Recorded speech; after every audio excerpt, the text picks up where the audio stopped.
Hello, welcome back to my channel.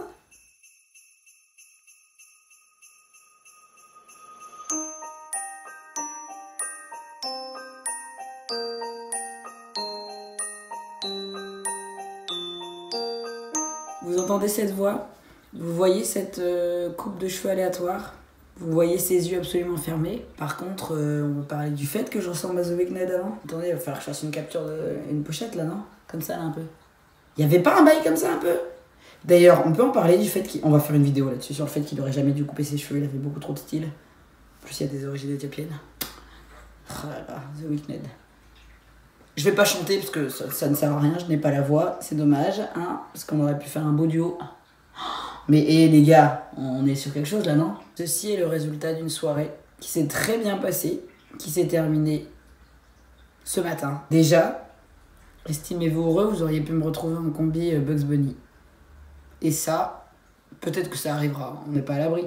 Mais voilà, je trouve qu'il faut un peu de transparence sur YouTube. La communauté étant plus petite que certains, que beaucoup même, ça sera pas le même impact et la même visibilité. Mais tout acte, tout pas est toujours un pas en avant. Donc je suis pour le naturel, je suis pour la spontanéité. Bon, je pense que vous me connaissez de toute façon.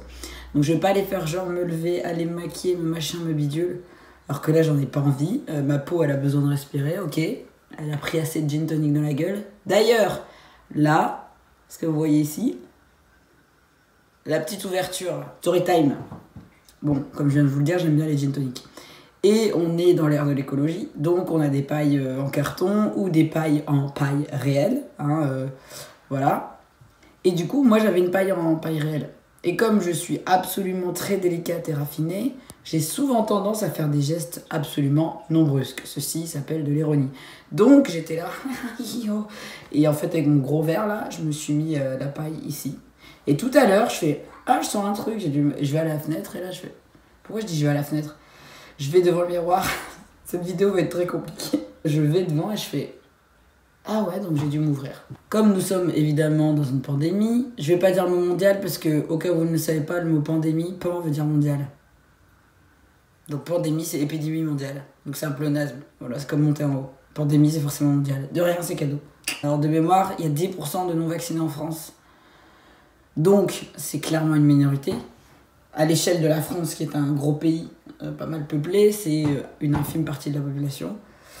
Mais il a décidé de tout lâcher. Je suis désolée, ça me fait trop rire. Bon bref, vous savez déjà, mais je vais vous le dire. Notre cher président a dit, je cite, « J'ai très envie de les emmerder. Et donc, on va continuer de le faire. Jusqu'au bout. » C'est ça la stratégie. Point. Et après, j'ai pas cité, mais il explique en gros, donc vous pourrez plus aller au resto, donc vous pourrez plus aller boire un canon, donc vous pourrez plus aller au ciné, donc voilà.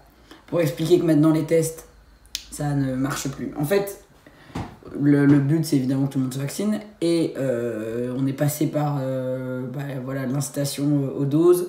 Ensuite, on a eu la réduction du temps des tests. Avant c'était 72 heures, maintenant c'est 24 heures la validité. Les tests qui sont payants pour les non-vaccinés, enfin voilà, chaque étape. Et puis là, à partir du 15 janvier, tout ça va être imposé. Donc les non-vaccinés ne pourront plus faire grand-chose dans les lieux publics. J'aurais même envie de dire dans l'extérieur. Mais moi je suis pas là pour faire de la politique. Clairement c'est pas le lieu, c'est pas le sujet, on s'en fout. Par contre, moi c'est le terme Macron emmerde les Français non-vaccinés. Je me suis dit, ah ouais, ok. Genre, on en est là maintenant.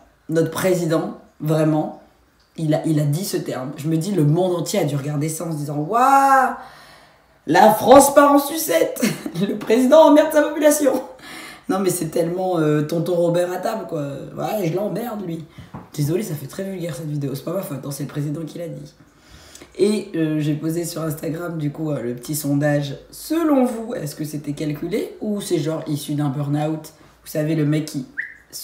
il déborde un petit peu parce que ça reste un humain, hein, clairement. Et donc nous avons 17% qui pensent que c'est un débordement, un burn-out ou voilà, quelque chose qui n'a pas été géré. Et 83% qui pensent que c'est voulu, motivé et que c'était le but escompté.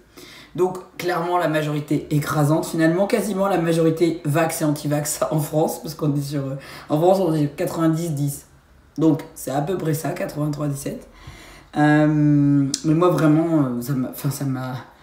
Je sais pas, est-ce que vous réalisez? Je sais pas s'il y a des personnes qui nous voient d'autres pays, donc ça serait énorme que vous commentiez. En mode, je sais pas moi, des francophones, donc la Belgique, la Suisse, Canada, j'en sais rien. Que vous imaginiez votre président, déjà si ça avait été un ministre, on aurait été choqués, mais le président, genre de la France, il s'est dit un jour, ok là, on va le dire. Tu vois, peut-être que on le pense depuis des mois, mais venez, on le dit. Je sais qu'il est pas tout seul, je sais qu'il y a des gens qui écrivent pour lui, enfin, c'est pas ça la question. Mais y aller et voilà, ce que tu renvoies, c'est hyper important, forcément. Et là, tu t'envoies un message clair, tu vois.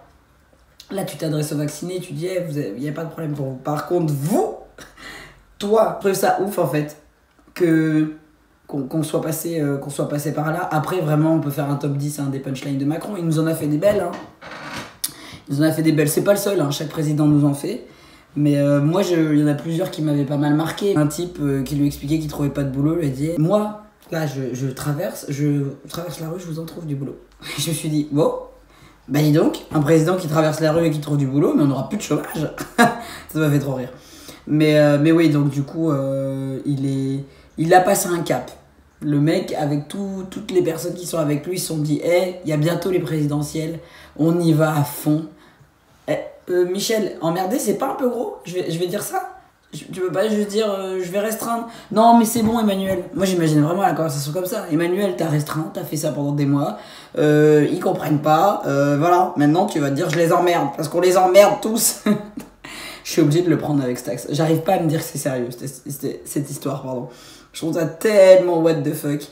Mais voilà, vous voyez pourquoi je peux pas tourner des vidéos en avance? Parce qu'il se passe tellement de choses dans ce pays, dans le monde, que tous les jours il y a un sujet, il y a un truc à faire. Ça va finir en calendrier de l'après sur toutes les actualités, mais au moins ça me donne du grain à moudre, donc c'est parfait, hein, ça me va. Hein. Là, il pouvait pas me faire meilleur cadeau. S'il y a d'autres choses qui peuvent se passer au mois de janvier, pas forcément grave, ça m'arrangerait, hein, histoire de pas avoir encore une catastrophe naturelle ou je ne sais quoi, mais voilà, des petites pépites comme ça, je suis preneuse. Du coup, mon chignon et moi, on va se mettre au montage, on va essayer de pas s'endormir pendant le montage, et puis moi je vous dis bonne soirée, clairement. Dormez bien, parce que là, je suis dans ce niveau. Et je vous dis à demain.